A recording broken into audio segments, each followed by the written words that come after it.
Hello everyone, welcome back. പുതിയ വീഡിയോയിലേക്ക് എല്ലാവർക്കും സ്വാഗതം.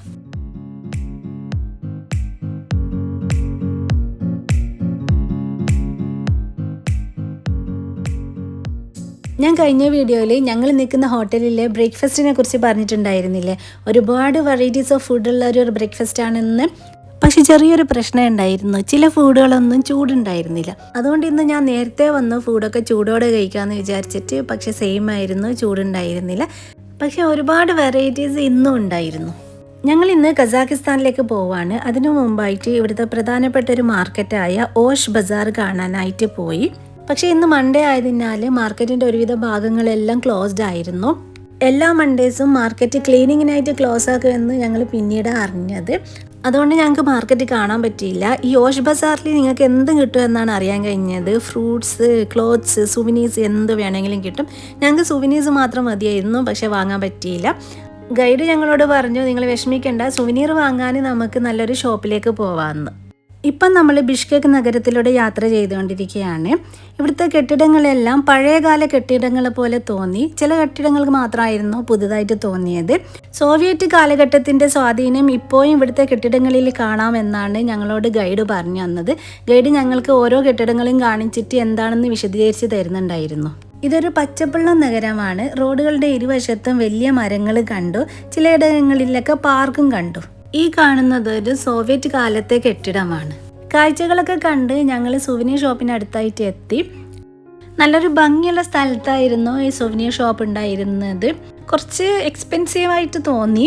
ഇനി വേറെ ഷോപ്പുകൾ ഇല്ലായിട്ടാണോ അതോ ഗൈഡിന് അറിയായിട്ടാണോ എന്നറിയില്ല. എന്തായാലും നല്ലൊരു ഷോപ്പായിരുന്നു. ഒരുപാട് ക്രാഫ്റ്റ് ഐറ്റംസ് ഒക്കെ ഉണ്ടായിരുന്നു. അവിടുന്ന് കുറച്ച് സുവനീർസൊക്കെ വാങ്ങിയിട്ട് ഞങ്ങൾ ഇറങ്ങി.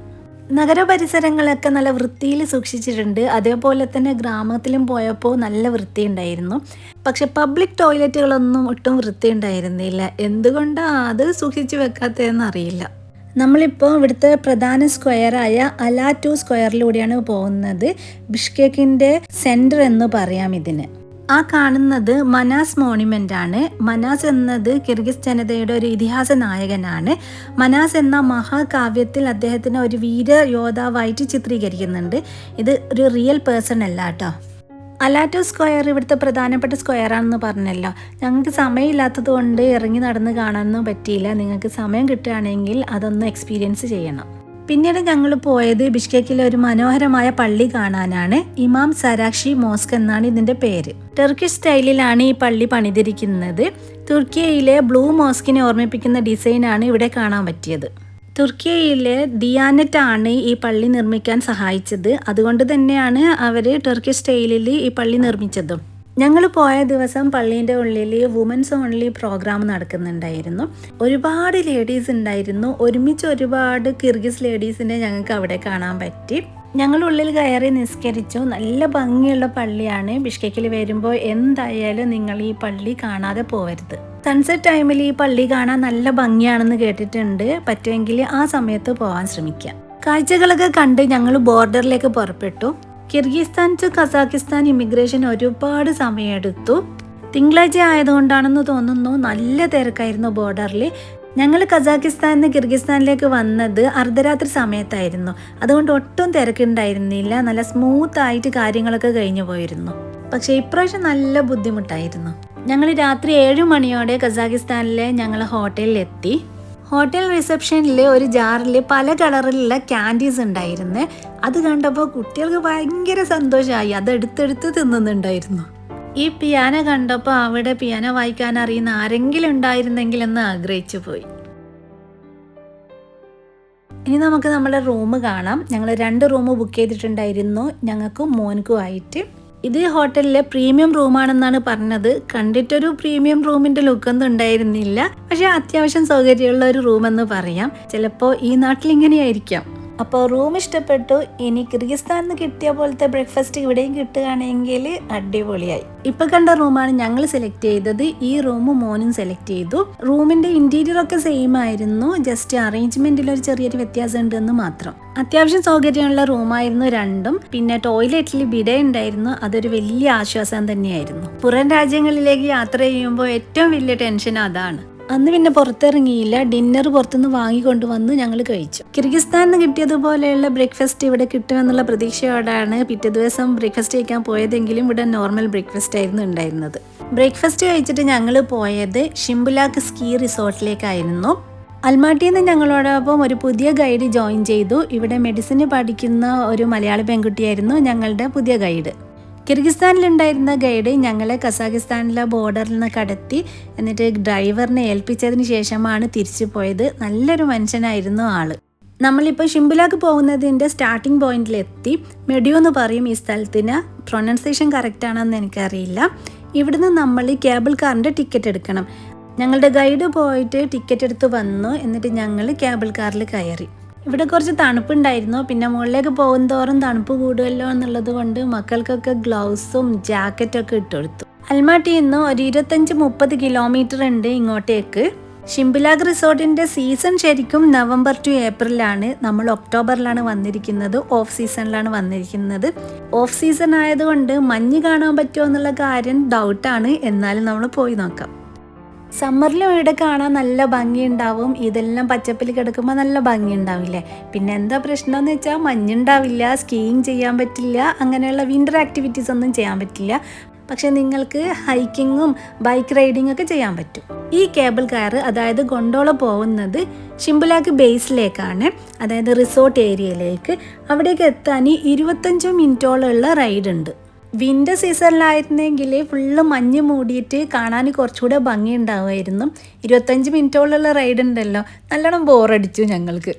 നമ്മളിപ്പോൾ ഷിംബുലാക്ക് ബേസിലെത്തി. ഇവിടെയാണ് റിസോർട്ടും റെസ്റ്റോറൻറ്റ്സും ഒക്കെ ഉള്ളത്. ഇവിടുന്ന് ഇനിയും മുകളിലേക്ക് പോവാം. അതിനായിട്ട് 2 ഓപ്ഷൻസ് ആണ് കണ്ടത്. ഒന്ന് നോർമൽ കേബിൾ കാർ, അതായത് നമ്മൾ നേരത്തെ വന്ന പോലത്തെ ഉള്ള ഗൊണ്ടോള, പിന്നെ ഒന്ന് ചെയർ ലിഫ്റ്റ്. പക്ഷെ ഞങ്ങൾ പോയ ദിവസം ഗൊണ്ടോള വർക്കിംഗ് ആയിരുന്നില്ല. എന്തുകൊണ്ടോ അത് ക്ലോസ്ഡ് ആയിരുന്നു. ചെയർ ലിഫ്റ്റ് മാത്രമായിരുന്നു ഓപ്ഷന്. പക്ഷേ ചെയർ ലിഫ്റ്റിനുള്ള ടിക്കറ്റ് എടുക്കാൻ പോയപ്പം പറഞ്ഞു കുട്ടികളെ അലൗഡ് അല്ല. കുറച്ച് നേരം സംസാരിച്ചപ്പോൾ അവർ 120 സെൻറ്റിമീറ്ററിന് മുകളിലുള്ള കുട്ടികളെ കയറ്റാമെന്ന് പറഞ്ഞ് സമ്മതിച്ചു. അവർ പറഞ്ഞു ഇത് 40 മിനിറ്റ്സ് എടുക്കുന്ന റൈഡാണ്, കുട്ടികളെയും കൊണ്ട് പോകുന്നത് ഡേഞ്ചറാന്നൊക്കെ പറഞ്ഞു. പക്ഷേ എനിക്ക് തോന്നിയത് ഗൊണ്ടോള വർക്കിംഗ് അല്ലാത്തതുകൊണ്ട് ചെയർ ലിഫ്റ്റിൽ കയറാനായിട്ട് ഒരുപാട് റഷ് ഉണ്ടായിരുന്നു. അത് കുറക്കാനായിരിക്കും കുട്ടികളെ കയറ്റില്ല എന്ന് പറഞ്ഞത്. ഞാനും മോനും ഒരു ചെയർ ലിഫ്റ്റിലും നിഷാദും മോളും മറ്റൊരു ചെയർ ലിഫ്റ്റിലാണ് പോയത്.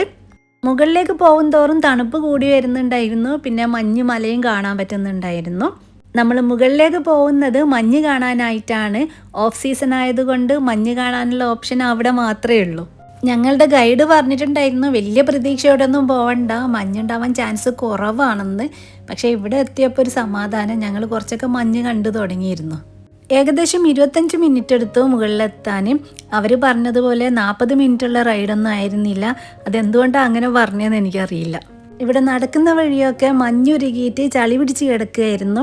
നല്ലപോലെ ശ്രദ്ധിച്ച് വേണമായിരുന്നു നടക്കാൻ. റൈറ്റ് സൈഡിലായിട്ടായിരുന്നു മഞ്ഞുണ്ടായിരുന്നത്. ഞങ്ങൾ അങ്ങോട്ടേക്ക് നടന്നു. ഞാൻ ഗ്രിപ്പുള്ള ഷൂ ഒന്നും ഇട്ടിട്ടുണ്ടായിരുന്നില്ല. അതുകൊണ്ട് നല്ലപോലെ പേടിച്ചായിരുന്നു നടന്നുണ്ടായിരുന്നത്. കുറച്ച് ദൂരം നടന്നപ്പോൾ തന്നെ കാറ്റിൻ്റെ കൂടെ മഞ്ഞ് വീഴാൻ തുടങ്ങി.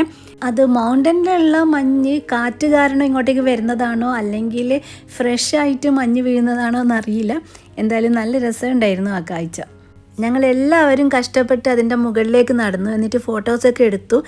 ഞാൻ ഒരുപാട് തവണ വീണെങ്കിലും മുകളിലേക്ക് കയറുന്നത് നിർത്തിയിരുന്നില്ല.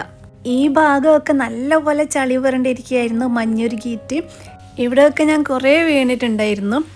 എന്നിട്ട് ഞാൻ മുകളിലേക്ക് കയറുന്നത് കണ്ടിട്ട് അവിടെ ഉണ്ടായിരുന്ന കുറച്ച് മലയാളി ടൂറിസ്റ്റുകളൊക്കെ ഇയാളെ സമ്മതിച്ചു എന്ന് പറഞ്ഞു. വല്ലപ്പോഴും കാണാൻ കിട്ടുന്ന ഒരു സംഭവമല്ലേ ഈ മഞ്ഞ്. അതുകൊണ്ട് തന്നെ ഒരുപാട് ഫോട്ടോസും വീഡിയോസും എടുത്തു. ആദ്യമൊക്കെ ജാക്കറ്റ് ഇട്ടിട്ടായിരുന്നു ഫോട്ടോസൊക്കെ എടുത്തത്. പിന്നെ തോന്നി എന്തിന് ജാക്കറ്റ്, അങ്ങനെ ജാക്കറ്റ് ഇല്ലാതെയും ഫോട്ടോസ് എടുത്തു. നിഷാദും ഫ്രണ്ട്സൊക്കെ കുറച്ചുകൂടെ മുകളിലേക്ക് പോയിട്ട് സ്ലൈഡ് ചെയ്ത് വരുന്ന കാഴ്ച കുറേ നേരം കണ്ടിരുന്നു. അപ്പോൾ നിഷാദ് വെച്ച് പോകണമെന്ന് വെച്ചു. അപ്പോൾ ഞാൻ പറഞ്ഞു വേണം. അങ്ങനെ നിഷാദിൻ്റെ ഹെൽപ്പോടുകൂടി ഞാനും മുകളിലേക്ക് പോയി.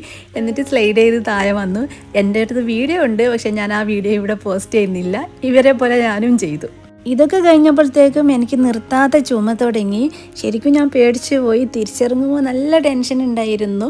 മുഖമൊക്കെ ഞാൻ മൂടി കെട്ടിയിട്ടായിരുന്നു ഇറങ്ങിയത്. എന്നിട്ട് താഴെ ഇറങ്ങിയിട്ട് ഒരു കോഫി കുടിച്ചതിന് ശേഷമാണ് ഞാൻ റെഡിയായത്. താഴെ എത്തുന്നത് വരെ ഞാൻ ചുമച്ചുകൊണ്ടിരിക്കുകയായിരുന്നു. അപ്പോൾ ഇത്രയുമാണ് ഇന്നത്തെ വിശേഷങ്ങൾ. കസാഖിസ്ഥാനിലെ പുതിയ വിശേഷങ്ങളുമായി വീണ്ടും വരാം. അതുവരേക്കും എല്ലാവർക്കും ബായ്.